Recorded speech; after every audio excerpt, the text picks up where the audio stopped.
नमस्कार दोस्तों, कैसे हैं आप लोग। चलिए आज हम बात करेंगे बायोलॉजिकल क्लासिफिकेशन की, ठीक ना। तो सबसे पहले अरस्ट ने क्या किया था, earliest to attempt the more scientific basis for classification. और इन्होंने क्या किया, प्लांट को ट्री, श्रब्स और हर्ब्स में क्लासिफाई कर दिया था। और साथ ही साथ जो एनिमल थे उनको टू ग्रुप्स बनाया था, एक में रेड ब्लड होगा, एक में रेड ब्लड नहीं होगा। इनकी बात अरस्तु ने करी थी, अरिस्टोटल ने करी थी। लेकिन जैसे ही आपने लिनियस के बारे में पढ़ेंगे तो टू किंगडम सिस्टम जो आपको समझना है वो क्या है, two kingdom system is given by Linnaeus, हमेशा याद रहेगा, कोई दिक्कत तो है नहीं।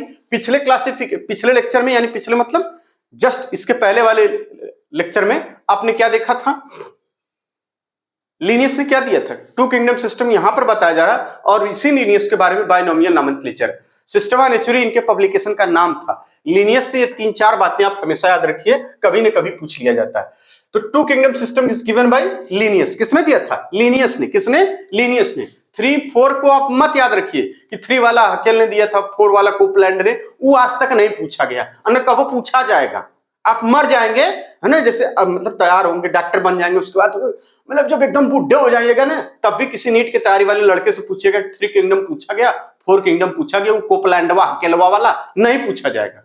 गलत ट्रैक पे हैं आप, फालतू पढ़ते हैं भैया। टू किंगडम सिस्टम लिनियस ने, बात खत्म। एनसीईआरटी में जो कुछ है वही एकदम सत्य है, परम सत्य है, परम तत्व वही है।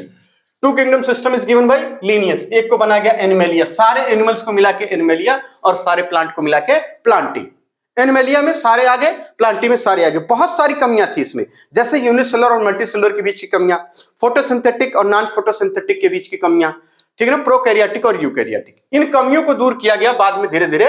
तो आगे एक सिस्टम आया, आर.एच. व्हिटेकर ने दिया था। किसने दिया था, आर.एच. व्हिटेकर ने, 5 kingdom system of classification.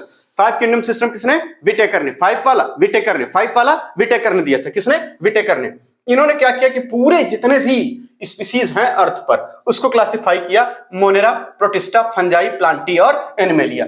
Monera में क्या, किसको रखा, ऑल प्रोकैरियोटिक ऑर्गेनिज्म। मोनेरा में सभी के सभी प्रोकैरियोटिक ऑर्गेनिज्म आते हैं। मोनेरा में क्या आते हैं, सभी के सभी प्रोकैरियोटिक ऑर्गेनिज्म। और प्रोटिस्टा में कौन आते हैं भैया, इनमें ये लोग विश्राम करते हैं, यूनिसेलुलर यूकैरियोटिक, ये पसरे पड़े हैं प्रोटिस्टा में। भैया यूनिसेलुलर यूकैरियोटिक ऑर्गेनिज्म कहां है, एकदम किस होटल में है, प्रोटिस्टा में। किस होटल में रुके हैं, प्रोटिस्टा में।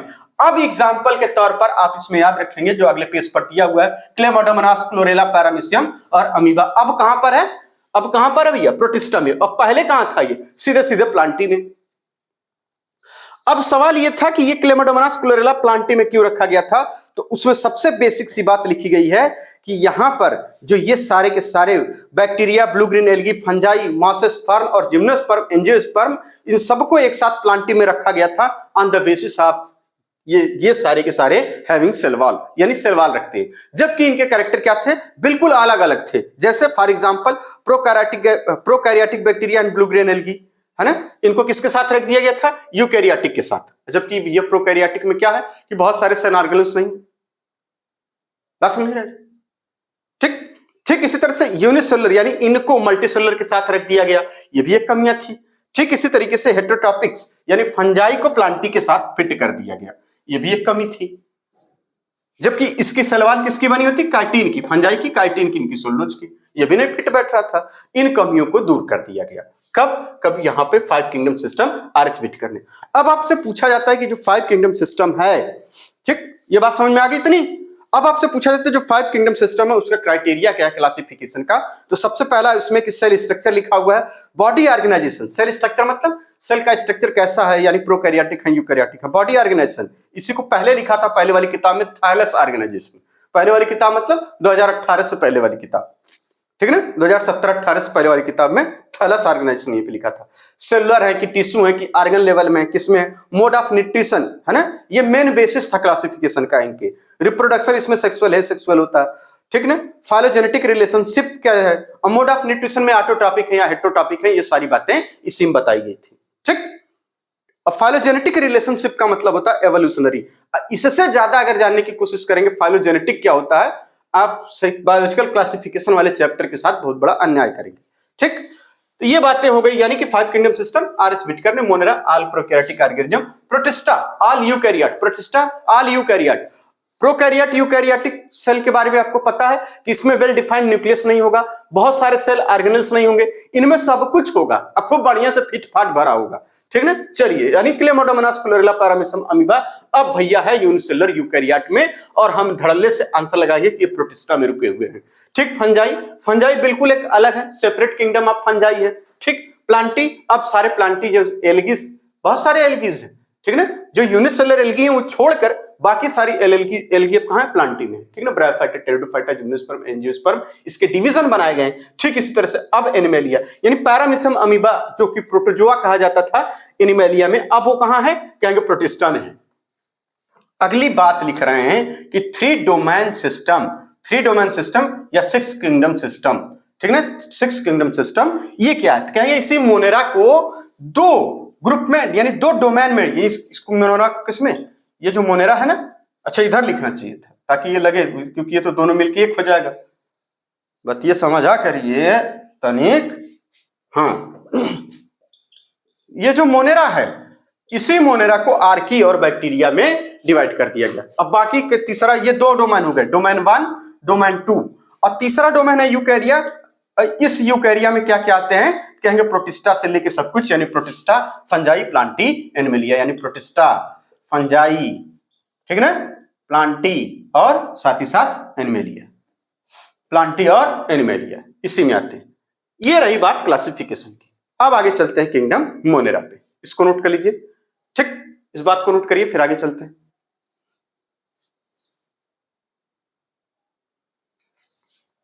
चलिए अब बात करते हैं मोनेरा की।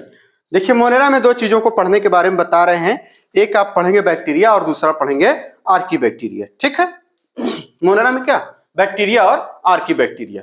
तो आर्की बैक्टीरिया जब आप पढ़ रहे हैं तो इसमें तीन इनके जो हैबिटेट्स हैं, इनके आधार पर इनका क्लासिफिकेशन किया गया कि कुछ हैलोफाइल्स होते हैं, कुछ थर्मोएसिडोफाइल्स होते हैं और कुछ मेथेनोजेंस होते हैं।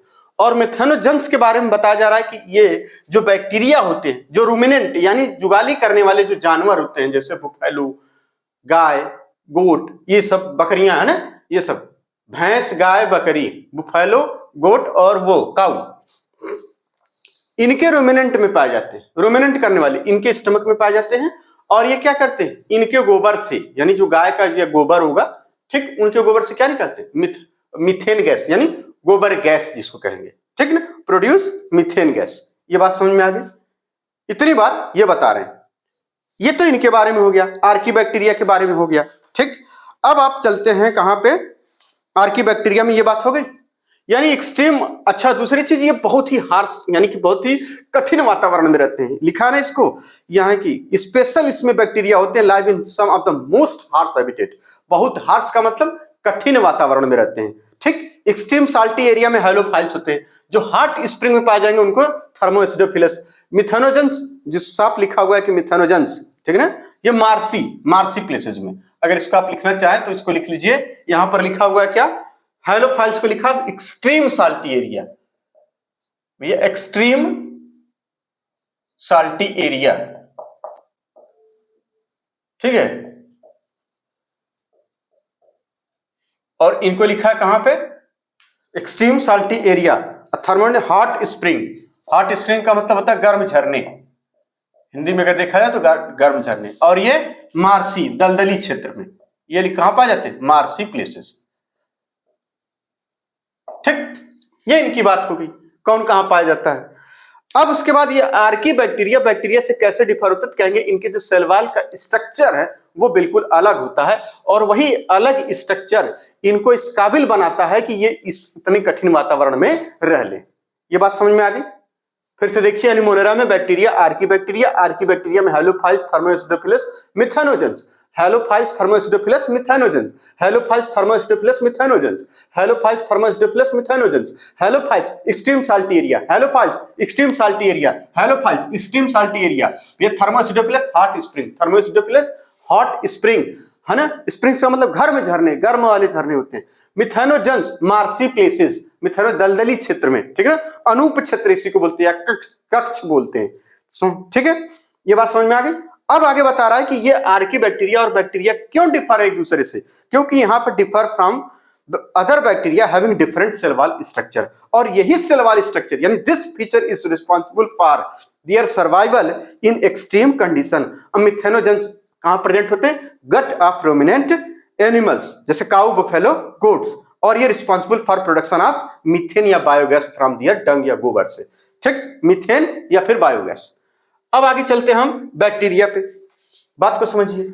अब बैक्टीरिया जब आप पढ़ रहे होंगे तो बैक्टीरिया के लिए सबसे बात लिखिए कि बैक्टीरिया एकमात्र सदस्य है इनका, मोस्ट अबंडेंट माइक्रो ऑर्गेनिज्म होते हैं, लगभग सभी जगह पाए जाते हैं, भगवान है ये, कड़कड़ में बैक्टीरिया मिलेंगे आपको, ठीक ना, मतलब हर जगह मौजूद है, तो जाहिर बात है जो हर जगह वही भगवान होता है।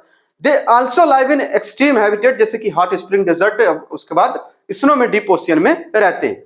बैक्टीरिया के शेप के आधार पर इसमें बताया गया कि spherical coccus, spherical coccus, spherical coccus, rod shape, bacillus, comma shape, vibrium, किताब लेके बैठिए, rod shape coccus, rod shape bacillus, comma shape vibrium, spiral, spirillum. Bacteria structure is very simple, इनका स्ट्रक्चर कैसा होता है? बहुत ही सिंपल होता है, लेकिन इनका बिहेवियर बहुत कॉम्प्लेक्स होता है। अब बैक्टीरिया में सबसे खास जो इंपॉर्टेंट लाइन याद करनी है कि मोस्ट एक्सटेंसिव मेटाबॉलिक डाइवर्सिटी होती है। क्या होती है? Most extensive metabolic diversity. बात समझिए, बैक्टीरिया में बैक्टीरिया के 4 ग्रुप, किसके बेसिस पर? उनके शेप के बेसिस पर। स्फेरिकल, देखिए यहां पे लिखा है spherical coccus, rod shape, bacillus, comma shape, vibrio, ठीक है, या vibrium, spiral, spirillum. Bacteria structure is very simple but behaviour very complex. अब बैक्टीरिया में क्या होता है? So most extensive metabolic diversity. क्या शो करते हैं? Most extensive metabolic diversity. Bacteria का अगर हम न्यूट्रिशन देखें तो कुछ बैक्टीरिया लिखा है साफ साफ, सम बैक्टीरिया आर ऑटोट्रॉपिक। और ऑटोट्रॉपिक का मतलब सिंथेसाइज देयर ओन फूड, अपना भोजन वो खुद बना लेते हैं, जैसे कि photosynthetic autotrophic bacteria, photosynthetic autotrophic bacteria. इसमें कौन सा आता है? कहेंगे साइनोबैक्टीरिया, फोटोसिंथेटिक ऑटोट्रॉपिक बैक्टीरिया, और ये इनमें आता भैया क्या? साइनोबैक्टीरिया, ठीक ना।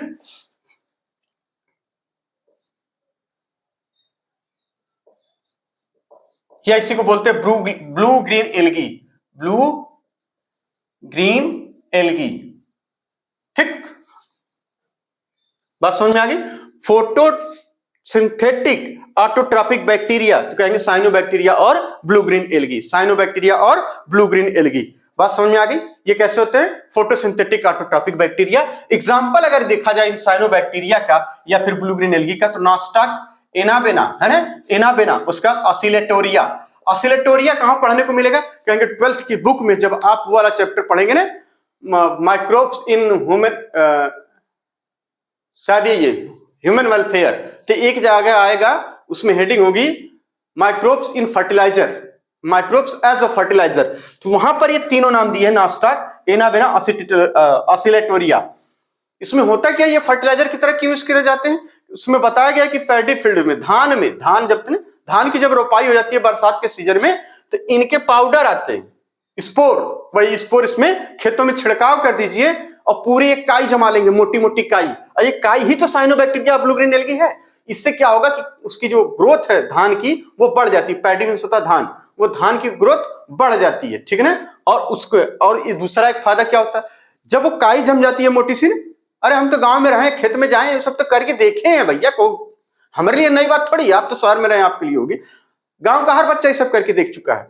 भैया यही सब का पाउडर आता है, खेत में छिड़काव देते हैं, कहने लेयर वाली दवाई दे दीजिए, दुकान पे जाते हैं, कहते हैं लेयरवा, अरे वो लेयरवा मारे के धनवा में होकर दवाइया दे देता है, क्या मारे के है? लेयरवा। लेयरवा मतलब यही, इन्हीं चीजों की दवाई आती है, मतलब दवाइया मतलब यही स्पोर जो लेयर बना देते हैं।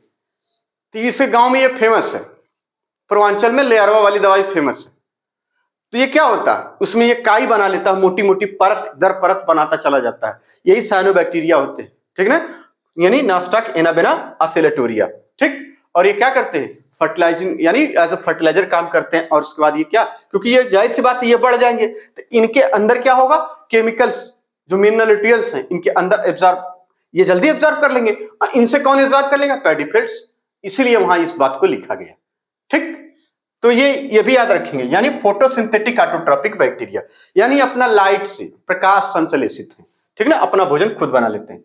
बात समझ में आ गई। यानी बैक्टीरिया, देखिए बैक्टीरिया की बात चल रही थी, यहाँ पे मिनरल न्यूट्रिशन की बात हम कर रहे हैं कि सम बैक्टीरिया आर ऑटोट्रॉपिक, मतलब अपना भोजन खुद बनाते हैं, जैसे कि फोटोसिंथेटिक ऑटोट्रॉपिक बैक्टीरिया।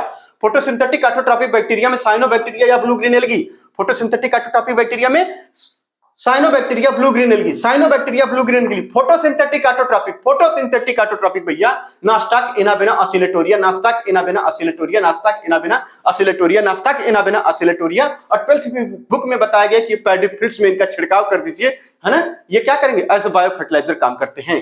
ये बात हो गई। अब दूसरी बात आती है कीमोसिंथेटिक ऑटोट्रॉपिक बैक्टीरिया। अब ये कीमोसिंथेटिक ऑटोट्रॉपिक बैक्टीरिया क्या होते हैं, जो अपना भोजन इनऑर्गेनिक, याद रखिएगा कीमोसिंथेटिक में एक शब्द याद रख लीजिएगा, बस आपका काम हो जाएगा, इनऑर्गेनिक सबस्ट्रेट से, याद रखना, ऑर्गेनिक नहीं इनऑर्गेनिक, है ना, इनऑर्गेनिक याद रखिएगा, फ्रॉम इनऑर्गेनिक सबस्ट्रेट, साफ साफ लिखा है कीमोसिंथेटिक ऑटोट्रॉपिक बैक्टीरिया। किताब खोलिए उसमें लिखा है कीमोसिंथेटिक ऑटोट्रॉपिक बैक्टीरिया क्या होते हैं, इनऑर्गेनिक सबस्ट्रेट से अपना भोजन, इनको क्या करते हैं, पहले इनको ऑक्सीडाइज करेंगे, इनको क्या करेंगे, ऑक्सीडाइज करेंगे। ये इनऑर्गेनिक सबस्ट्रेट क्या हो सकते हैं, बताया जा रहा है कि इसमें नाइट्रेट हो सकता है, नाइट्रेट, नाइट्राइट और अमोनिया। क्या हो सकता है, नाइट्रेट, है ना, नाइट्राइट, नाइट्रेट और नाइट्राइट समझते ना, बिल्कुल कहा नहीं समझेंगे। और उसके बाद अमोनिया, इनको ऑक्सीडाइज करते हैं और इनसे जो एनर्जी रिलीज होती है, इस एनर्जी का अपने एटीपी प्रोडक्शन में इस्तेमाल करते हैं। इससे क्या, इसको ऑक्सीडाइज करेंगे, इन सब को क्या निकलेगा, एनर्जी, क्या निकलेगी, एनर्जी। और ये एनर्जी कहां यूज होगी, कहेंगे एटीपी प्रोडक्शन में।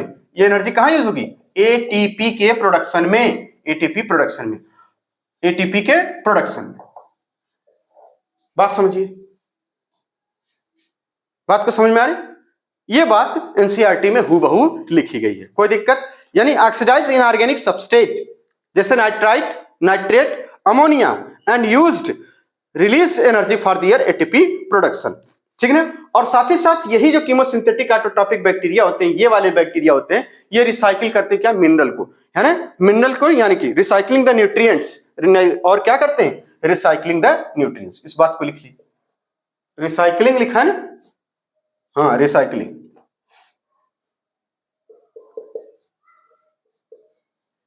अब कौन से न्यूट्रिएंट्स को भैया करेंगे,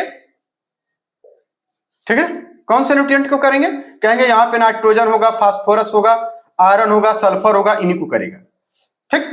किसको करेगा, नाइट्रोजन, फास्फोरस। आप सीधे सीधे लिख लीजिए, अगर आपको नहीं दिख रहा होगा तो आप लिखिए नाइट्रोजन, फास्फोरस और नाइट्रोजन, फास्फोरस, आयरन और सल्फर। ये वाले जो न्यूट्रिएंट्स होंगे, ठीक है ना, recycling the nutrients like nitrogen, phosphorus, iron, sulphur, ठीक। इस बात को आप नोट कर लीजिए। अब अगर आपसे पूछा कि कीमोसिंथेटिक ऑटोट्रॉपिक बैक्टीरिया होते कौन कौन है, उनके एग्जांपल क्या है, तो जब आप मिनरल न्यूट्रिशन वाला चैप्टर पढ़ेंगे तो वहां पर एग्जांपल दिया हुआ नाइट्रोसोमोनास, नाइट्रोकोकस और नाइट्रोबैक्टर।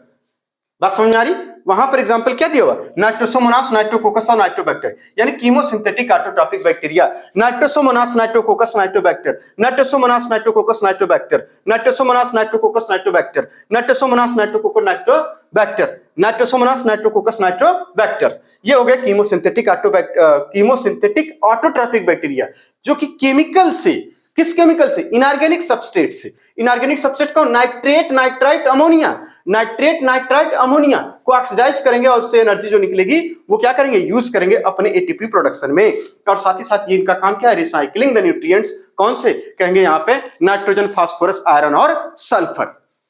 इतनी बात समझ में आ गई। अगर इतनी बात आपको समझ में आई, अब हम चलते हैं, majority of bacteria are heterotrophic. बहुत सारे बैक्टीरिया क्या होते हैं, हेटेरोट्रॉपिक होते हैं, ठीक। और ये मोस्ट अबंडेंट इन नेचर होते हैं। इस बात को नोट कर लीजिए, इतना इतना नोट कर लीजिए, इतना।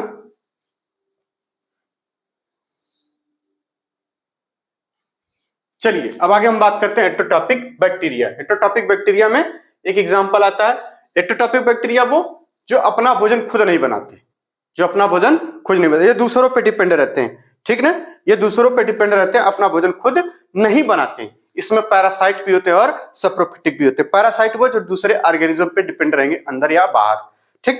सप्रोफिटिक वो जो dead and decaying organism, dead and decaying organic matter, याद रखिएगा, सप्रोफाइट में शब्द याद रखना, ऑर्गेनिक मैटर, ऑर्गेनिक मैटर, ठीक है ना, dead and decaying organic matter से अपना भोजन लेते हैं। अब इसके बाद है इसके एग्जाम्पल, तो लैक्टोबैसिलस और स्ट्रेप्टोमाइसिस इसके दो एग्जाम्पल हैं और ये दोनों आपको 12th बुक में मिलेगा और इससे भी सवाल आते हैं। लैक्टोबैसिलस क्या कहते हैं, जिसको लैक्टिक एसिड बैक्टीरिया भी कहा जाता है, ये मिल्क से, है ना, मिल्क से दही बना देती है, यानी मिल्क को दही बनाने में काम आता है। ये स्ट्रेप्टोमाइसिस जो कि एंटीबायोटिक्स, एक दवा, एंटीबायोटिक्स दवा का मतलब रूप में यूज होती है, और ये स्ट्रेप्टोमाइसिन है। एंटीबायोटिक्स क्या, स्ट्रेप्टोमाइसिन। तो बात समझ में आ गई, यानी हेटेरोटॉपिक बैक्टीरिया में लैक्टोबैसिलस जो मिल्क को कर्ड में बदलता है, और स्ट्रेप्टोमाइसिस एंटीबायोटिक्स निकाली जाती है इस बैक्टीरिया से, एंटीबायोटिक निकाली जाती है, मतलब ये एंटीबायोटिक्स का फॉर्मेशन होता है इससे, जिसको बोला जाता है स्ट्रेप्टोमाइसिन, इसके नाम से ही मिलता जुलता नाम होता है। कुछ बैक्टीरिया जो है डिजीज काज करते हैं, जैसे कि कॉलेरा, टाइफाइड, टिटेनस और सिट्रस कैंकर, ये आपके एनसीईआरटी में ये नाम दिए हुए हैं। टाइफाइड को जब आप 12th की बुक पढ़ेंगे तो वहां टाइफाइड के किससे होता है, कहेंगे साल्मोनेला टाइफी से, बाकी नाम नहीं दिए, ठीक। तो बाकी नाम आप याद कर सकते हैं। ये कॉलेरा नाम ही से क्लियर है कि विब्रियो कॉलेरी से होगा, ठीक, विब्रियो कॉलेरी से। Tetanus Clostridium tetani, Clostridium tetani, Clostridium tetani, Clostridium tetani. Xanthomonas citri, है ना, सिट्रस कैंकर, जैंथोमोनास ओराइजी, नहीं जैंथोमोनास सिट्री होगा यहां, तो ये गलत हो जाएगा, सिट्री। जैंथोमोनास ओराइजिस होता है rice, bacterial leaf blight, bacterial blight होती है वो, ठीक है ना, इसको सिट्री लिख दीजिए यहां पे। चलिए अब सही है, ठीक। तो ये बात आप याद रखिए। अच्छा, अब जब साइनोबैक्टीरिया आप पढ़ रहे थे तो साइनोबैक्टीरिया में आपने ये देखा पढ़ते समय, किताब रिवाइज करते समय क्या देखा था कि साइनोबैक्टीरिया भैया ब्लू ग्रीन एल्गी होते हैं, इनमें क्लोरोफिल ए पाया जाता है और साथ ही साथ यूनिसेलुलर कॉलोनी और फिलामेंटस, कहीं कुछ भी हो सकते हैं। इनकी जो कॉलोनी होती है वो जिलेटिनस शीथ से सराउंड होती है, और ये ब्लूम, पोल्यूटेड वाटर बॉडी में ब्लूम का मतलब बहुत तेजी से फलना फूलना, और हरा हरा तालाब में क्या एकदम हरा हरा जम जाते हैं, ठीक ना, यानी ब्लूम इन पोल्यूटेड वाटर बॉडीज। और कुछ साइनोबैक्टीरिया में, जैसे कि नास्टाक और एनाबेना में, कुछ स्पेशलाइज्ड सेल होती है, उसका नाम होता है हेट्रोसिस्ट, और ये हेट्रोसिस्ट क्या करता है, एटमॉस्फेरिक नाइट्रोजन का फिक्सेशन करता है। क्या करता है, एटमॉस्फेरिक नाइट्रोजन का फिक्सेशन करता है, ठीक। अब आगे चलते हैं, बात समझ आ गई, यानी हेटेरोटॉपिक बैक्टीरिया जैसे कि लैक्टोबैसिलस मिल्क को कर्ड में बदलता है, स्ट्रेप्टोमाइसिस एंटीबायोटिक जो कि स्ट्रेप्टोमाइसिन में, कॉलेरा विब्रियो कॉलेरी से, टाइफाइड साल्मोनेला टाइफी से, tetanus Clostridium tetani, Clostridium tetani, Clostridium tetani, citrus canker, Xanthomonas citri, ये वाले, ये यानी ये दो, और ये पूछा जाना बहुत कम चांस है कि पूछा जाए, लेकिन ये खूब पूछा गया और पूछा जाएगा भी, ठीक। अब आगे चलते हैं, यहाँ पे ये सारी बातें आपको समझ आ गई। रिप्रोडक्शन की अगर हम बात करें तो इसमें मेनली फिजन द्वारा होता है, और फिजन का मतलब होता है सेल डिवीजन। फिजन का मतलब यहाँ सेल डिवीजन, क्योंकि पहले चैप्टर में ही बताया गया कि जो यूनिसेलुलर ऑर्गेनिज्म होते हैं जैसे कि बैक्टीरिया, अमीबा और पैरामीशियम, इनमें जो सेल डिवीजन यानी कि रिप्रोडक्शन और ग्रोथ दोनों एक दूसरे के सिनोनिम्स हैं। तो ये जब सिनोनिम्स है या साइनोनिम्स हैं तो ये क्या हो जाएगा, वहां जो ग्रोथ हो रही है या फिर रिप्रोडक्शन हो रहा, वो जो रिप्रोडक्शन है बताया जा रहा है कि फिजन द्वारा होगा, तो मेनली क्या है, सेल डिवीजन ही तो है, यानी इसमें मेनली सेल डिवीजन होगा। अनफेवरेबल कंडीशन में ये क्या बनाते हैं, स्पोर बना लेते हैं, ये स्पोर बना लेते हैं, ठीक। सेक्सुअल रिप्रोडक्शन भी होता है इसमें झूठे टाइप का, उसमें क्या करता है भैया कि by adopting primitive type of DNA transfer from one bacteria to other, ठीक। अच्छा बताइए, अगर इसमें क्वेश्चन पूछ दिया गया कि डीएनए का रेप्लिकेशन कब होगा, भैया फिजन से ठीक पहले होगा, डीएनए की सिंथेसिस, सेल डिवीजन। याद रखिएगा बैक्टीरिया में जो फिजन की बात चली वो सेल डिवीजन है, और उसमें पूछा गया आपसे कि बताइए डीएनए का रेप्लिकेशन कब होगा, तो जब आप डीएनए का रेप्लिकेशन पढ़ेंगे तो सिंथेसिस फेज यानी एस फेज में होता है, यानी prior to cell division. Actual cell division metaphase में के बाद होती है, बात तो समझिए, मेटाफेज के बाद होती है, वहां से आप सब उसके बाद सेल डिवाइड करते हैं, ठीक है ना, याद है सब, आगे आएगा तो बताया जाएगा, कोई दिक्कत बात नहीं। अब आगे बात mycoplasma, PPLO, pleuropneumonia like organism इसको बोला जाता है, ठीक है ना, जोकर ऑफ प्लांट किंगडम इसी को कहते हैं pleuropneumonia like organism, pleuropneumonia like organism, pleuropneumonia like organism, pleuropneumonia like organism. ये मेन लेक्चर में आपको सारी चीजें बता दी गई, ठीक।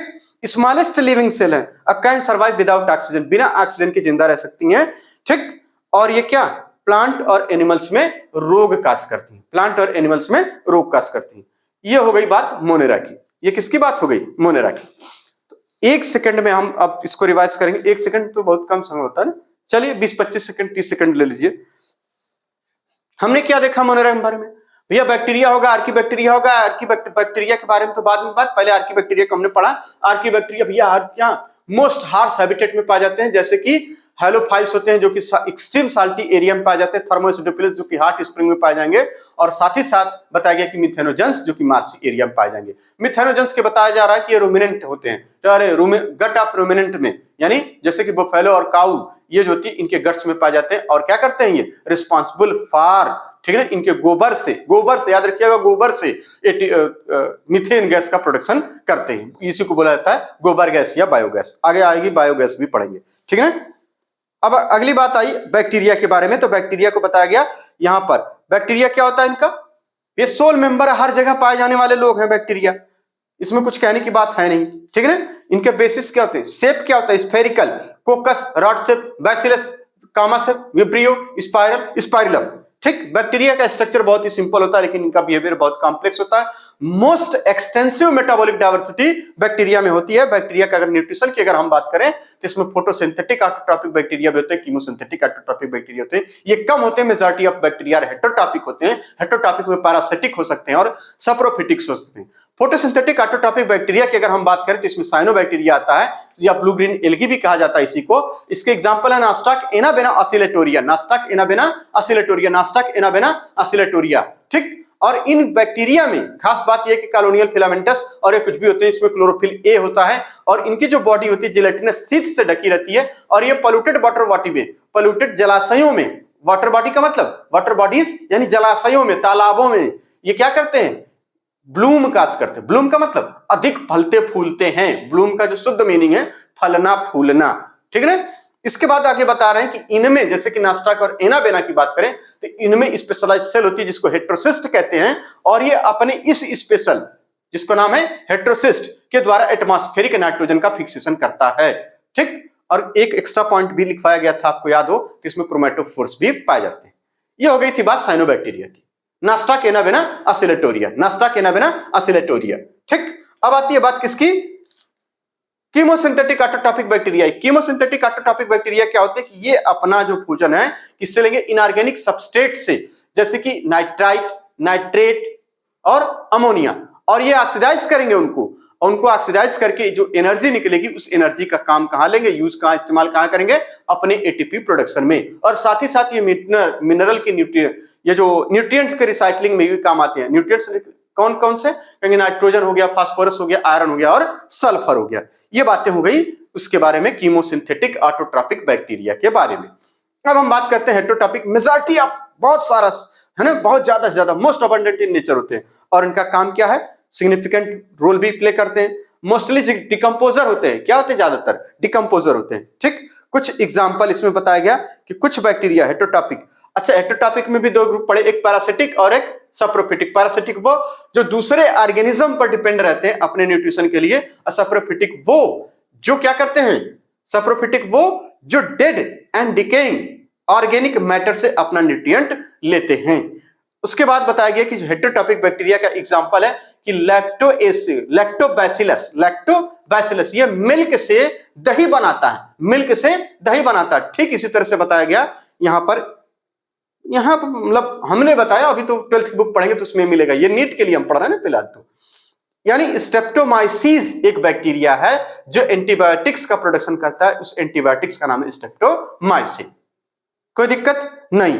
अब डिजीज की हम बात करें तो इससे कॉलेरा होता है, टाइफाइड होता है, टिटेनस होता है, सिट्टस कैंकर जो कि किसमें होता है, सिट्टस नामी है तो उसमें होगा, ठीक।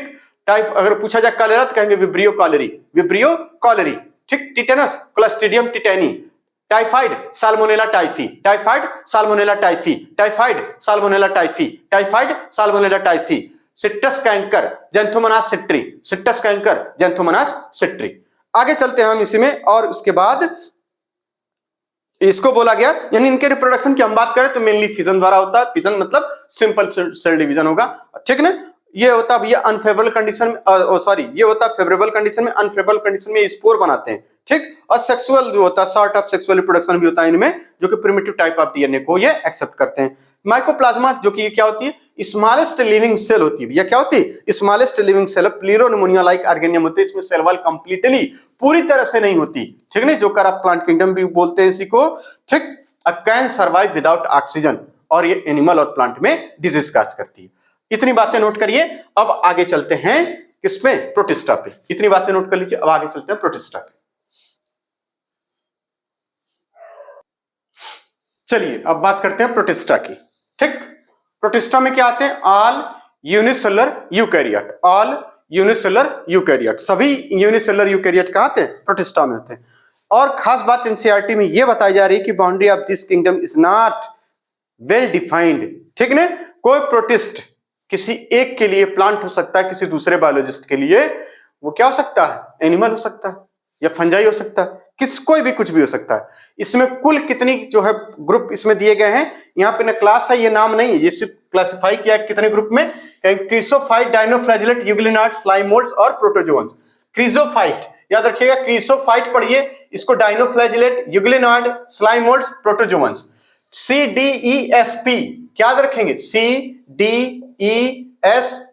CDESP, CDESP, CDESP, chrysophyte, dinoflagellate, euglenoid, slime moulds, protozoan, chrysophyte, dinoflagellate, euglenoid, slime moulds, protozoans. Chrysophyte बोलिए, chrysophyte, dinoflagellate, dinoflagellate, euglenoid, euglenoid, slime moulds, protozoans. ये नाम ही नहीं याद होते तमाम बच्चों को, ठीक है ना। Chrysophyte, dinoflagellate, euglenoid, slime moulds, protozoan, chrysophyte, dinoflagellate, euglenoid, slime moulds, protozoan, chrysophyte, dinoflagellate, euglenoid, slime mould, protozoan, chrysophyte, dinoflagellate, euglenoid, slime mould, protozoans. इतनी बार याद करना पड़ता है, मजाक नहीं होता है, मजा लेना होता है याद करते समय। ये आपको आभास होना चाहिए कि आप जो कर रहे हैं वो सबसे बेहतर कर रहे हैं, इस तरीके से याद करना पड़ता है। CDESP, C for क्रीसोफाइट, D for dinoflagellate, E for यूग्लिनाइड, S for स्लाइमोल्ड, P for protozoans. ठीक, अब सबसे पहली बात बताई जा रही है कि प्रोटिस्टा में, तो ये सबको पता है कि भैया ये क्या होते हैं प्रोटिस्टा में, प्राइमरीली एक्वेटिक होते हैं। इनकी जो है ये किससे लिंक करते हैं प्रोटिस्टा वाले, फंजाई से, प्लांटी से और एनिमलिया से भी लिंक करते हैं। ठीक ना, इनका सेल स्ट्रक्चर की हम बात करें तो जाहिर सी बात है, जब यूकैरियोटिक बोल ही दिया गया है तो वेल डिफाइंड न्यूक्लियस होगा, और भी जो अदर मेम्ब्रेन बाउंड जो है वो ऑर्गेनेल्स होंगे। ठीक ना, फ्लैजेला सिलिया भी होगा किसी में, रिप्रोडक्शन इसमें एसेक्सुअल सेक्सुअल टाइप का होगा, सेक्सुअल में सेल्फ फ्यूजन या जाइगोट फॉर्मेशन होगा। ठीक, कोई दिक्कत नहीं, सेल्फ फ्यूजन मतलब फर्टिलाइजेशन, याद रखिएगा, फर्टिलाइजेशन एंड जाइगोट फॉर्मेशन। ठीक, इतनी बातें प्रोटिस्टा में। अब क्रीसोफाइट में, क्रीसोफाइट का एग्जांपल क्या है, कहेंगे देखिए सी से है ना, सी से, तो देखिए डी, डायटम्स और गोल्डन एल्गी, जिसको डेस्मिस कहेंगे, यानी सी में डी स्क्वायर है, सी में डी स्क्वायर, ये वाला डी स्क्वायर नहीं, स्मॉल डी बना लीजिए याद करने के लिए, यानी डायटम्स और डेस्मिस, डायटम और डेस्मिस, डायटम और डेस्मिस। भैया क्रीसोफाइट, डायटम्स और गोल्डन एल्गी, क्रीसोफाइट, डायटम्स और गोल्डन एल्गी, यानी डायटम्स, डेस्मिड्स, डेस्मिड्स, याद रखिएगा, क्रीसोफाइट में डायटम्स और गोल्डन एल्गी, डेस्मिड्स। अब इनके बारे में एनसीईआरटी क्या कहती है, बात रखिए कि मोस्टली हैबिटेट इनका फ्रेश वाटर मैरिन होता है, ठीक है, कोई बात नहीं। ठीक, लेकिन सबसे इंपॉर्टेंट लाइन लिखी हुई है कि ये माइक्रोस्कोपिक होते हैं, फ्लूइड पैसिव, पैसिव का मतलब निश्चेत एकदम, है ना, जिधर धारा उधर ये भी बह रहे हैं। ठीक है ना, पैसिवली इन वाटर करंट, जल धारा के साथ बहते हैं। आगे बता रहा है कि most of them are photosynthetic, इसमें से मोस्टली क्या होते हैं, क्योंकि ये एल्गी नाम दिया गया कि डायटम गोल्डन एल्गी, एल्गी क्या होती है, फोटोसिंथेटिक, तो most of them are photosynthetic होते हैं। और खास बात बताई जा रही है कि जो डायटम्स होती है इसकी सेल वॉल साबुन के बक्से जैसी होती है, इस तरह से ओवरलैप करती है, बस खट से याद करिए, साबुन के बक्से जैसी। वो कॉन्सेप्ट वो जो देता है वो बेकार है, उसको पता है नहीं है, अभी बच्चा है, क्या किया जाए। कुछ बच्चे समझ रहे होंगे हम किसकी बात कर रहे हैं, वेरी गुड, बहुत अच्छी बात, समझना भी चाहिए।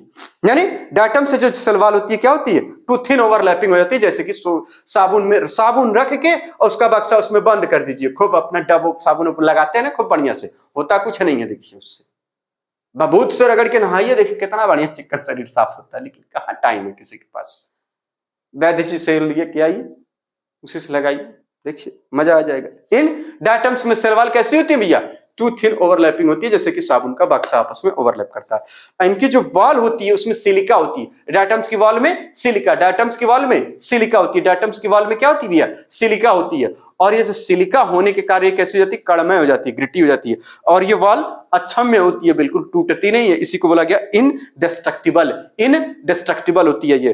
ठीक, जब डायटम मरते हैं ना तो अपने पीछे लाखों वर्ष तक क्या छोड़ाते हैं, डायटमियस अर्थ बना लेते हैं। ठीक है ना, यानी इनका जो ढेर बन जाता है उसको बोलते हैं डायटोमियस अर्थ। और ये जो डायटोमियस अर्थ होती है, डायएटोमेसियस अर्थ, ठीक, करोड़ों वर्ष बाद ये बनती है, ठीक है ना, बिलियंस ऑफ ईयर लिखा है ना, बिलियंस मतलब करोड़ों, ठीक है ना, मिलियंस मतलब लाखों। डायएटोमेसियस अर्थ बनाते हैं। ये डायटोमेसियस क्या हम बोल ही नहीं पा रहे हैं, क्या बोल के दिखाते हैं, डायएटोमेसियस अर्थ, डायएटोमेसियस अर्थ। ये ग्रिटी होती है, ग्रिटी का मतलब होता है कणमय, इसमें कण लाइक, पार्टिकल लाइक होती है, पार्टिकल नेचर का होती है, ठीक है ना, इसलिए इसको कहां यूज किया जाता है, polishing and filtration of oil and syrup, ठीक है ना, पॉलिशिंग में और ऑयल एंड सिरप के फिल्ट्रेशन में। और डायटम्स के बारे में बताया जा रहा है कि ये चीफ प्रोड्यूसर ऑफ ओशियन होते हैं। तो इसमें आपको कितनी बातें याद रखनी थी भैया, एक तो इनकी जो सेलवाल की बात है वो याद रख लीजिए, ठीक, सेलवाल, साबुन याद रख लीजिए, सेलवाल के साथ साबुन याद रख लीजिए, सोप बॉक्स, ठीक, और साथ में सिलिका याद रख लीजिए, ठीक, और साथ में याद रख लीजिए क्या, और ये चीफ प्रोड्यूसर होते हैं, कौन से होते हैं, ये लिखा है ना, चीफ प्रोड्यूसर होते हैं, किसके, ओशियन के चीफ प्रोड्यूसर होते हैं, चीफ प्रोड्यूसर। बस इतनी बातें याद रख ली, आपका काम हो गया।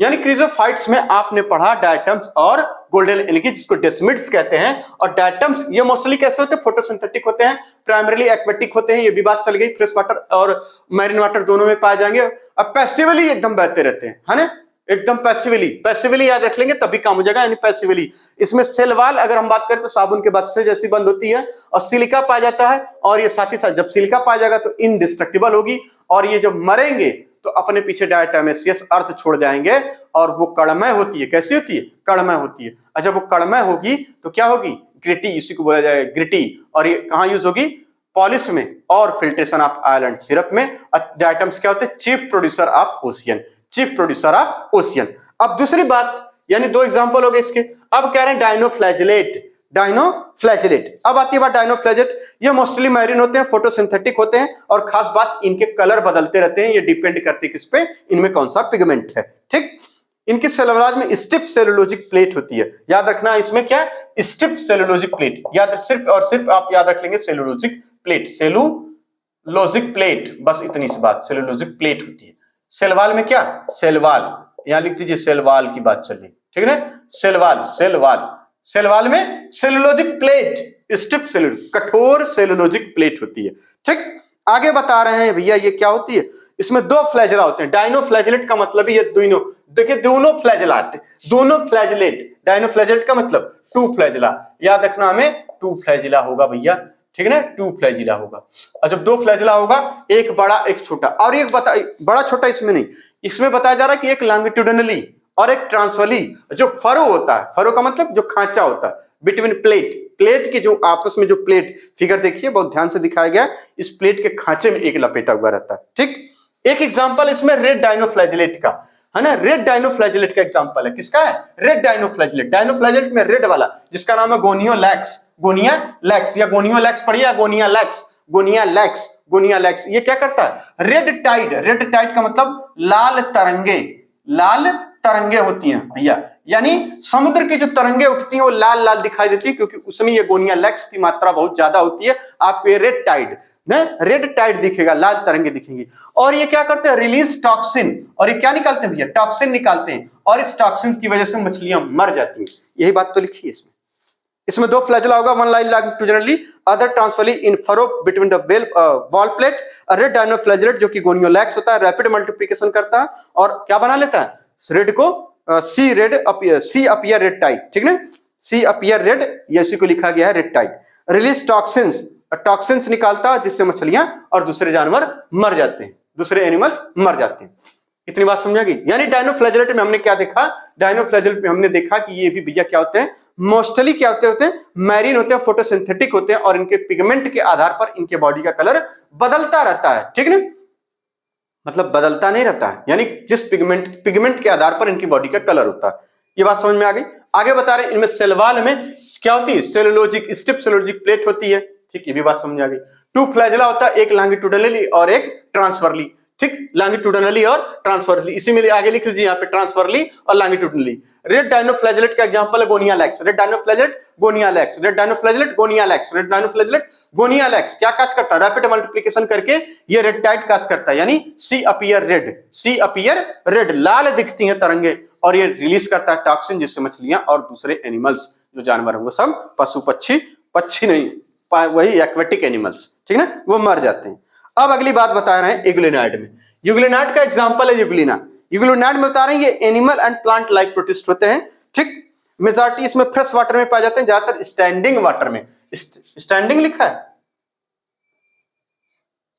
हाँ स्टैंडिंग यानी स्थिर जल में पाए जाते हैं। ये कहां पाए जाते हैं? स्थिर जल में पाए जाते हैं, ठीक है ना। मेजॉरिटी कहां पाए जाते हैं? Majority of fresh water organism होते हैं, स्टैंडिंग वाटर में पाए जाते हैं। इसमें सेल वॉल की जगह क्या होती है? प्रोटीन रिच पेलिकल होती है। ये इस बात को लिखिए, प्रोटीन रिच पेलिकल, ठीक। किसमें? इसी में, इसको लिख लीजिए। यहां पे क्या होती है? प्रोटीन, अच्छा इसमें हम बड़ा कंफ्यूजन होता है, प्रोटीन रिच पेलिकल, ठीक, प्रोटीन रिच पेलिकल होती है, प्रोटीन रिच पेलिकल होती है, ठीक ना भैया, यही होती है पेलिकल। और ये क्या बनाती है? इनकी बॉडी को फ्लेक्सिबल बना देती है। यूग्लिनाइड में, यूग्लिना इसका एग्जांपल है, प्रोटीन रिच पेलिकल होती है, प्रोटीन रिच पेलिकल होती है, ठीक। और इसमें भी दो फ्लैजेला होता है, एक छोटा और एक बड़ा, एक छोटा और एक बड़ा। लाइट की प्रेजेंस में फोटोसिंथेटिक, और एक शब्द लिखा गया है क्या पढ़ेंगे इसको? डिप्रीव्ड या डिप्राइव्ड। डिप्रीव्ड या डिप्राइव्ड का मतलब था absence of light, absence of light, absence of light पे क्या हो गया? We have as a heterotrophic organism. और ये क्या करेंगे? छोटे छोटे जानवरों का, मतलब यानी स्मॉल ऑर्गेनिज्म का भक्षण करेंगे, ठीक है ना, प्रीडेटिंग, ठीक। इनके जो पिगमेंट हैं वो हायर प्लांट से मिलते जुलते हैं, ठीक है ना। अगली बात चल रही है, इतनी इसका मतलब यूग्लिनाइड में क्या बात सीखने को मिली? यूग्लिनाइड क्या होते हैं? कहेंगे फ्रेश वाटर ऑर्गेनिज्म भी होते हैं, majority of fresh water organism होते हैं स्टैंडिंग वाटर में। स्टैंडिंग मतलब शांत जल, स्थिर जल, है ना, ठहरे हुए पानी में, कंकड़ न मार सांवरे, जो है ठहरे हुए पानी में कंकड़ न मार सांवरे, यूग्लिना डर जाएगा, क्योंकि उसमें क्या रहता है? यूग्लिना रहता है, यानी प्रोटीन रिच पेलिकल, ठीक। और इनमें क्या होती है? प्रोटीन रिच पेलिकल होती है, यानी फ्लेक्सिबल होती है। इंस्टेड ऑफ सेल वॉल की जगह इसमें प्रोटीन रिच पेलिकल होती है, इनकी बॉडी को फ्लेक्सिबल बनाया जाता है। और सनलाइट के प्रेजेंस में लोग क्या करेंगे? फोटोसिंथेसिस करेंगे। सनलाइट के प्रेजेंस में क्या करेंगे लोग? फोटोसिंथेसिस करेंगे, फोटोसिंथेसिस। जब डिप्रीव्ड मतलब एब्सेंस ऑफ सनलाइट, ये कैसे हो जाते हैं? हेटेरोट्रॉपिक ऑर्गेनिज्म की तरह हो जाते हैं। इसमें भी दो फ्लैजेला पाया जाता है, एक छोटा और एक बड़ा पाया जाता है, ठीक। और आखिरी बात बताई जा रही है इसमें, आखिरी बात क्या थी? कुछ नहीं, इनमें जो पिगमेंट होते हैं वो पिगमेंट हायर प्लांट से मिलते जुलते हैं, ठीक। इसका एग्जांपल यूग्लिना। आगे बात करें स्लाइम मोल्ड्स, ये भैया सैप्रोफिटिक प्रोटिस्ट होते हैं, याद रखिएगा, यानी सैप्रोफिटिक प्रोटिस्ट, इसको याद रखेंगे, सैप्रोफिटिक प्रोटिस्ट। क्या याद रखेंगे? Saprophytic protist, saprophytic protist, saprophytic protist, saprophytic protist. Saprophytic का मतलब डेड एंड डिकेइंग ऑर्गेनिज्म से, dead and decaying organic matter से, ऑर्गेनिज्म नहीं मैटर से अपना ये लेंगे, तो इसी को लिखा है सैप्रोफिटिक। इनकी जो बॉडी होती है ना, वो डिकेइंग टिग, टिग का मतलब टहनियां, टिप का मतलब टहनियां, लीव्स यानी पत्तियां, यानी इनकी जो बॉडी होती है, इनको लिखा ना, move along decaying twigs and leaves engulfing, यानी वो खाते जाते हैं, आगे की तरफ बढ़ते जाते हैं, सड़ी गली टहनियों और पत्तियों को का भक्षण करते चलते हैं, और उसी तरह से आगे, क्योंकि अब एक हिस्सा खाए, दूसरा हिस्सा, तीसरा हिस्सा, इस बात का मतलब ये है कि बॉडी इनकी मूव करती है along the decaying twigs and leaves engulfing organic material. आगे चलते हैं इसमें, ये अब सबसे इंपॉर्टेंट बात जो इसमें बताई गई है कि भैया इसमें अंडर सुटेबल कंडीशन या फिर फेवरेबल कंडीशन, ठीक है ना, ये क्या करते हैं? एक झुंड बनाते हैं, है ना। इसका एग्जांपल है फाइसेरम, और ये नीट के एग्जाम से हमने यहाँ पे एग्जांपल पेट किया, नीट के एग्जाम में पूछा गया था, ठीक है ना। तो इसका एग्जांपल है फाइसेरम, ठीक। आगे बता रहे हैं सुटेबल कंडीशन में ये क्या करते हैं? एक झुंड बनाते हैं, फॉर्म एन एग्रीगेशन, उस एग्रीगेशन का नाम होता है प्लाज्मोडियम। क्या होता है उस एग्रीगेशन का नाम? प्लाज्मोडियम, यानी फेवरेबल कंडीशन में प्लाज्मोडियम, फेवरेबल कंडीशन में जो झुंड होगा वो प्लाज्मोडियम, वो प्लाज्मोडियम नहीं जो स्पोरोजोवंस होते हैं, है ना, उनकी बात नहीं चल रही, ये दूसरे हैं। यानी देखिए प्रोटिस्टा में ही दो बार प्लाज्मोडियम का नाम ले लिया, एक बार इनके स्लाइम मोल्ड्स के एग्रीगेशन को, स्लाइम मोल्ड के एग्रीगेशन को, झुंड को, ये कब बनते? कहेंगे फेवरेबल या फिर सुटेबल कंडीशन में, फेवरेबल या फिर सुटेबल कंडीशन में ये झुंड बनाते हैं। क्या बनाते हैं? झुंड या एग्रीगेशन बनाते हैं, इसको बोला जाता है क्या? प्लाज्मोडियम। और यही प्लाज्मोडियम जब अनफेवरेबल कंडीशन आती है तो बिखर जाते हैं, जिसको बोला गया डिफरेंशिएट, यहाँ डिफरेंशिएट का वो मतलब नहीं कि डेवलप हो गए, यहाँ मतलब बिखर जाते हैं, अलग हो जाते हैं और ये क्या बना लेते हैं, फ्रूटिंग बॉडी। और ये क्या बना लेते हैं, फ्रूटिंग बॉडीज। ठीक, और फ्रूटिंग बॉडीज के टिप पर क्या निकलता है, स्पोर। क्या निकलता है, स्पोर। ये फ्रूटिंग बॉडी के टिप पर क्या निकलता है, स्पोर। अब खास बात अब स्पोर के बारे में लिखे कि स्पोर्स पॉसेस ट्रू वॉल्स होगी, एक्सट्रीमली रेजिस्टेंट होते हैं, ठीक है ना, एक्सट्रीमली रेजिस्टेंट होते हैं, सर्वाइव फॉर मेनी ईयर्स, कई सालों तक ये अंडर अनफेवरेबल कंडीशन या एडवर्स कंडीशन में जिंदा बने रह सकते हैं, डिस्पर्स्ड बाय एयर करंट। ये स्लाइम मोल्ड्स की बात हो गई। बात समझ में आ गई कुछ? फिर से देख लीजिए, स्लाइम मोल्ड्स यानी सप्रोफिटिक प्रोटिस्ट होते हैं, इसका एग्जांपल है फाइसेरम। सप्रोफिटिक प्रोटिस्ट होते हैं, एग्जांपल है फाइसेरम। और ये सड़ी गली टहनियों और पत्तियों के साथ आगे की तरफ बढ़ते रहते हैं। यानी लिखा है root body move along decaying twigs and leaves, ठीक है ना, इनगल्फिंग ऑर्गेनिक मटेरियल्स, और साथ ही साथ under unfavourable under suitable condition या फेवरेबल कंडीशन ये क्या करते हैं, एक एग्रीगेशन बनाते हैं, एक झुंड बनाते हैं, जिसका नाम होता है प्लाज्मोडियम। जिसका क्या नाम होता है भैया, प्लाज्मोडियम नाम होता है बाबू। और प्लाज्मोडियम अनफेवरेबल कंडीशन में डिफरेंशिएट यानी बिखर जाता है, अलग अलग हो जाता है, और वो क्या बनाता है, फ्रूटिंग बॉडी। और फ्रूटिंग बॉडी के टिप पर स्पोर बनते हैं, और spore possess true walls extremely resistant, और साथ ही साथ survive for many years under adverse condition और डिस्पर्स्ड बाय एयर। इतनी बात समझ आ गई। अब चलते हैं प्रोटोजोअन्स पर। Protozoans all are heterotrophics. तो पूछा जाए अगर आपसे, बताइए कि इनमें से इन 1 2 3 4 5 में से फोटोसिंथेटिक वाली कंडीशन या फोटोसिंथेसिस करने वाले ऑर्गेनिज्म किसमें, कहेंगे इसमें हो सकते हैं, इसमें और इसमें, इन तीनों में होंगे। यानी क्रिजोफाइट, डायनोफ्लैजेल, यूग्लिनाइड में होंगे, क्योंकि यूग्लिना भी प्रेजेंस ऑफ सनलाइट फोटोसिंथेसिस करता है। जब डिप्रीव्ड या एब्सेंस ऑफ सनलाइट में तो बिहेवियर इसका हेटेरोटॉपिक ऑर्गेनिज्म द्वारा हो जा रहा है। ये बात तो समझ में आ रही। इसमें बिल्कुल नहीं होंगे, इसमें बिल्कुल नहीं होंगे। ये सप्रोफिटिक और ये हेटेरोटॉपिक ऑर्गेनिज्म का ग्रुप है प्रोटोजोआ, ठीक है ना। हेटेरोटॉपिक ऑर्गेनिज्म का ग्रुप है जिसको बोलते हैं प्रोटोजोआ। ये प्रेडेटर्स होते हैं और पैरासाइट भी होते हैं, प्रिमिटिव रिलेटिव्स हैं, ये हमारे पुराने रिश्तेदार। अब की बार आए तो चाय नाश्ता और एकदम बढ़िया बिस्कुट और किस टाइप का पता नहीं, पदम है ना, पदम छाप बिस्कुट ले आके रख लीजिएगा, ठीक है, यही वाला खिलाइएगा। आगे चलते हैं। अब इसमें क्लास भी बनाई गई। क्लास का मतलब इनमें सब ग्रुप्स बनाए गए। क्लास याद रखिएगा, प्रोटिस्टा में न क्लास बताई गई है न ग्रुप्स बताया गया, न फाइलम न कुछ, सिर्फ और सिर्फ प्रोटिस्टा किंगडम बताया गया, है ना, किंगडम प्रोटिस्टा।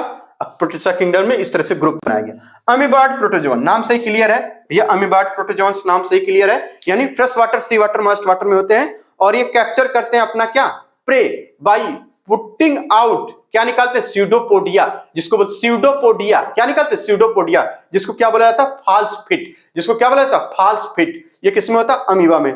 और मैरीन फार्म वालों में सिलिका पाई जाती है, मैरीन फार्म वालों में सिलिका पाई जाती है। और कुछ पैरासाइट होते हैं जैसे कि एंट अमीबा, और ये डिजीज काज करते हैं, एंट अमीबा जो कि डिजीज काज करते हैं। अमीबा डिसेंट्री होती है, ठीक।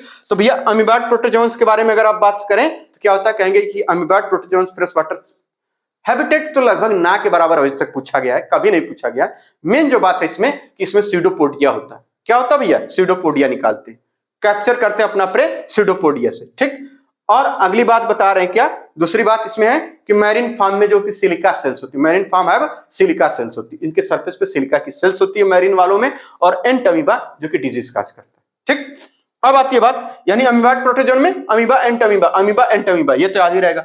फ्लैजिलेटेड प्रोटोजोन, इसका एग्जांपल है ट्रिपैनोसोमा, जो कि स्लीपिंग सिकनेस यानी अनिद्रा रोग या व्याधि बोलते हैं। स्लीपिंग सिकनेस का मतलब होता है व्याधि, ठीक है ना, स्लीपिंग सिकनेस। ये होते हैं पैरासाइट, फ्री लिविंग पैरासाइट दोनों टाइप के होंगे, इसमें फ्लैजला होगा। याद रखिएगा फ्लैजिलेटेड प्रोटोजोन इसीलिए बोला गया है ना, इसमें फ्लैजला होगा, ट्रिपैनोसोमा। फ्लैजिलेटेड प्रोटोजोन ट्रिपैनोसोमा, क्या एग्जांपल होगा, Trypanosoma. Flagellated protozoan Trypanosoma, flagellated Trypanosoma क्या काज करेगा, स्लीपिंग सिकनेस। क्या काज करेगा, स्लीपिंग सिकनेस। क्या काज करेगा, स्लीपिंग सिकनेस। आगे चलते हैं सिलिएटेड प्रोटोजोन्स, नाम से ही क्लियर, सिलिएटेड यानी बहुत सारे सिलिया होंगे।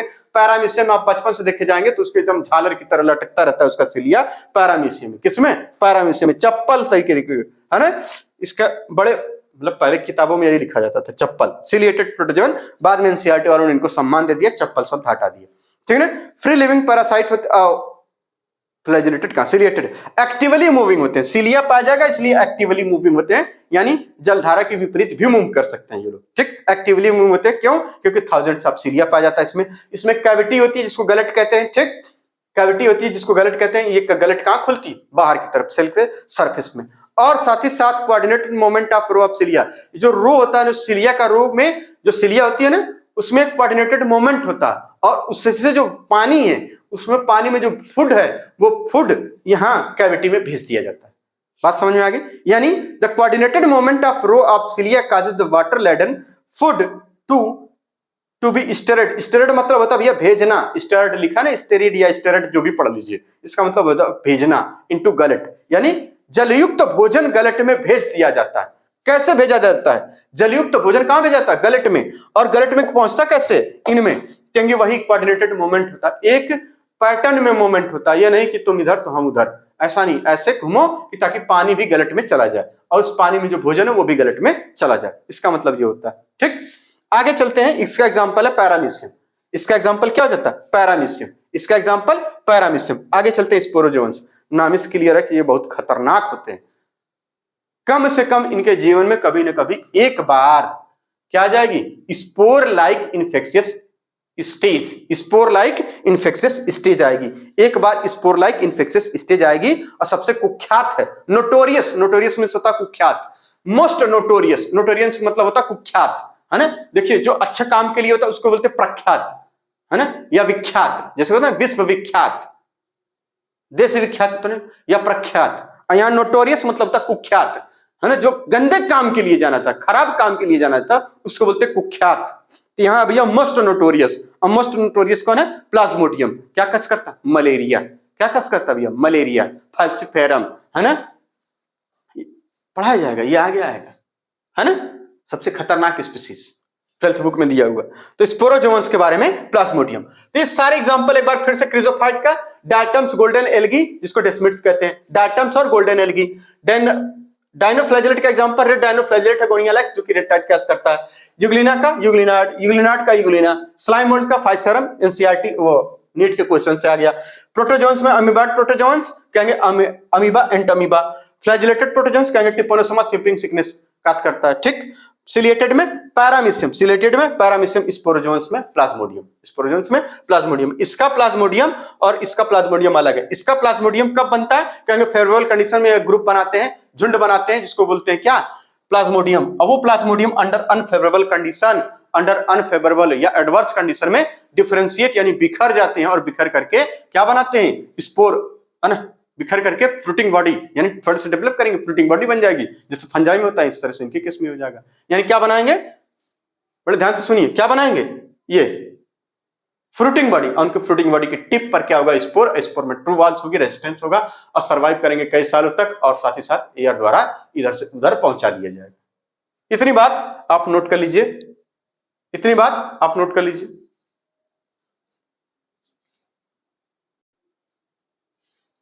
चलिए अब हम क्या करेंगे, हम लोग नेक्स्ट लेक्चर में, ठीक ना, नेक्स्ट लेक्चर में क्या करेंगे, फंजाई को करेंगे, है ना, फंजाई अभी बचा ना, फंजाई इस चैप्टर में अभी क्या बचा, फंजाई, और साथ ही साथ वायराइड्स के बारे में, वायरस के बारे में, लाइकेन के बारे में, ये 3 बातें और बची हैं, ठीक। तो नेक्स्ट लेक्चर हम लोग का होगा फंजाई, वायरस और वायराइड्स, लाइकेन। तब तक के लिए धन्यवाद, खूब मेहनत से याद करिए, ठीक, चलते हैं।